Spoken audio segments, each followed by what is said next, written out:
नमस्कार दोस्तों, target with PS Parihar channel में आपका स्वागत है। सुबह की इस वीडियो में ऐसी सूचनाएं होती हैं जो विभिन्न समाचार पत्रों पर छपी होती हैं और विद्यार्थियों के लिए आवश्यक होती हैं। तो आइए शुरू करते हैं और देख लेते हैं कि आज के समाचार पत्रों में विद्यार्थी जीवन से संबंधित कौन कौन सी सूचनाएं हैं। तो वीडियो को जल्दी से लाइक कर दें, शेयर कर दें और जिन छात्रों ने चैनल को अभी भी सब्सक्राइब न किया हो तो जल्दी से सब्सक्राइब कर लें ताकि आप लोगों को भी इसी प्रकार की ऑथेंटिक अपडेट सबसे पहले मिलती है। आगे बढ़ने से पहले एक सूचना है उन छात्रों के लिए जो छात्र यूपी ट्रिपल एस पीईटी की तैयारी कर रहे हैं। वे सभी छात्र चक्षु प्रकाशन की इस बेस्ट बुक को ले सकते हैं। काफ़ी अच्छी पुस्तक है पीईटी के लिए। पीईटी का जो भी सिलेबस यूपी ट्रिपल एस के द्वारा घोषित किया गया था, पूरे के पूरे सिलेबस को इस पुस्तक में कवर किया गया है और इस पुस्तक में 1950 से ज़्यादा महत्वपूर्ण बहुविकल्पीय प्रश्न दिए हुए हैं और इन प्रश्नों की पूरी विस्तृत व्याख्या भी दी गई है। 20 प्रैक्टिस सेट आपको इस पुस्तक में मिलेंगे और चक्षु प्रकाशन की इस पुस्तक में आपको 2 सॉल्व पेपर भी मिलेंगे जो परीक्षा 24 अगस्त 2021 को हुई थी। सभी कापी किताबों की दुकानों में चक्षु प्रकाशन की ये पुस्तकें मिल जाएंगी और अगर आप लोग ऑनलाइन मंगवाना चाहते हैं तो उसकी भी लिंक मैंने डिस्क्रिप्शन बॉक्स में दे दी, वहां पर जाकर के आप लोग ऑनलाइन भी मंगवा सकते हैं। यूपी ट्रिपल एस पीईटी की चक्षु प्रकाशन की बहुत सारी पुस्तकें आती हैं, जैसे आप लोग यहाँ पर देख सकते हैं। ये प्रैक्टिस वर्क बुक है और ये संपूर्ण गाइड है। इन दोनों पुस्तकों की लिंक भी मैंने डिस्क्रिप्शन बॉक्स में दे दी। पीएनपी से शायद ही कोई परीक्षा हो जिसमें बवाल ना हो, जिसके बारे में अक्सर अपने चैनल के माध्यम से बोलता रहता हूं और एडेड जूनियर हाई स्कूल भर्ती का जो परिणाम आया है उसको लेकर के बवाल हो गया है। ये लापरवाही है सीधी सीधी पीएनपी की। बहुत सारे छात्र बाहर हो गए हैं और लगातार प्रदर्शन कर रहे हैं जब से परिणाम आया है संशोधित। और उसके बाद में कल तो पीएनपी बंद था, जिसकी वजह से धरना नहीं हो सका और आज भी छुट्टी है और फिर से विद्यार्थी सोमवार से जुटेंगे। यहाँ पर लिखा कि लापरवाही उपस्थित को दर्शा दिया था अनुपस्थित और अब उत्तीर्ण। भर्ती के संशोधित परिणाम ने खोले शिक्षक बनने के दरवाजे। कुछ विद्यार्थियों को पास कराया गया है और बहुत सारे जो छात्र हैं वो फेल हो गए हैं। लिखा है अशासकीय सहायता प्राप्त एडेड जूनियर हाई स्कूल शिक्षक भर्ती परीक्षा 2021 के संशोधित परिणाम ने इसमें हुई अंधेर गर्दी को बेपर्दा कर दिया है। सहायक अध्यापक के 1504 और प्रधानाध्यापक के 390 पदों के लिए परीक्षा करवाई गई थी। इस परीक्षा में 132 अभ्यर्थियों को कम अंक दिए जाना तो फिल्म के ट्रेलर के जैसा ही था। इसके आगे की कहानी तो 6 सितंबर को संशोधित परिणाम घोषित किए जाने के बाद सामने आई है।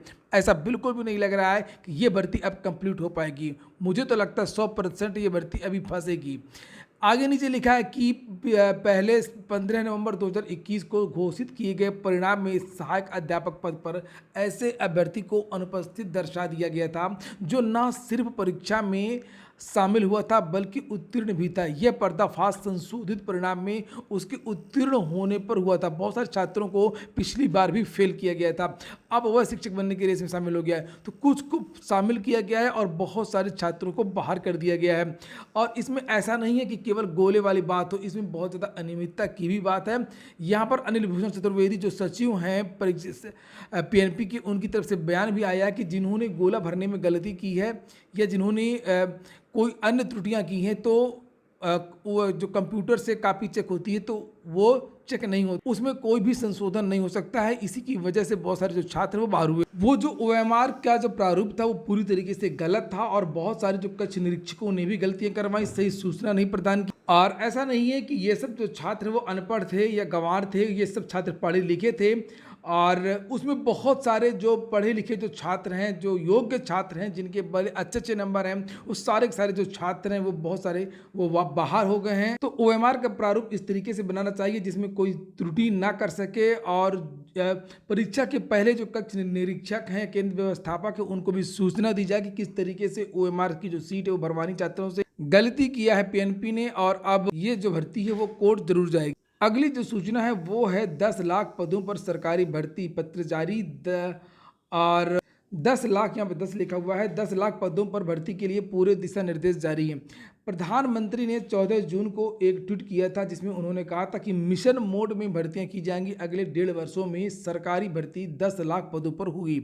उसके बाद में बहुत सारे मंत्रियों ने, बहुत सारे विभाग की तरफ से भी ट्वीट किए गए थे, खासतौर से शिक्षा विभाग की तरफ से ट्वीट किए गए थे, रेलवे की तरफ से ट्वीट किए गए थे, धर्मेंद्र प्रधान ने ट्वीट किए थे कि हाँ हम भर्तियां करेंगे, केंद्रीय विद्यालयों में करेंगे। रेलवे ने कहा हम नई भर्तियां करेंगे, जबकि वो पुरानी नहीं कंप्लीट कर पाया अभी तक। और फिर से एक पत्र कल जारी हुआ है, इसे आपको देखना चाहिए। ये देखिए, लिखा है कि भारत सरकार संचार मंत्रालय, डाक विभाग, डाक भवन, नई दिल्ली और 10 सितंबर की डेट यहाँ पर पड़ी हुई है।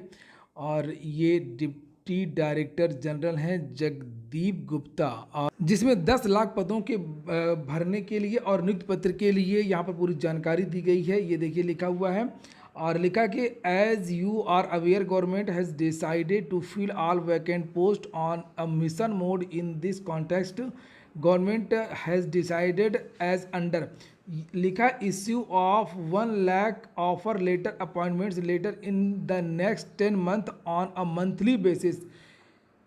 1 लाख जो ज्वाइनिंग लेटर है, नियुक्ति पत्र है, वो प्रत्येक महीने दिया जाएगा, 1-1 lakh. Unified collective digital insurance of these letters, तो इस तरीके से भर्तियाँ होंगी। और ये भी कहा गया है कि यहाँ दिसंबर 2023 तक ये जो भर्तियां हैं 10 लाख वो पूरी कर ली जाएं। और भी बहुत सारी जानकारियां दी गई हैं जो पीएम ने कहा था, और बहुत सारे विभाग को यहाँ पर ये पत्र इत्यादि भेजा गया है। किस किस तरीके से भर्ती होगी, प्रमोशन होगा, खेल कोटे के बारे में भी बहुत सारी जानकारी यहाँ पर दी गई हैं कि जहाँ जहाँ पर भी रिक्तियाँ हैं, ये सारी की सारी जो रिक्तियाँ हैं ये भरी जाएंगी। ये देखिए, आप लोग ये पूरे पॉइंट्स को पढ़िए।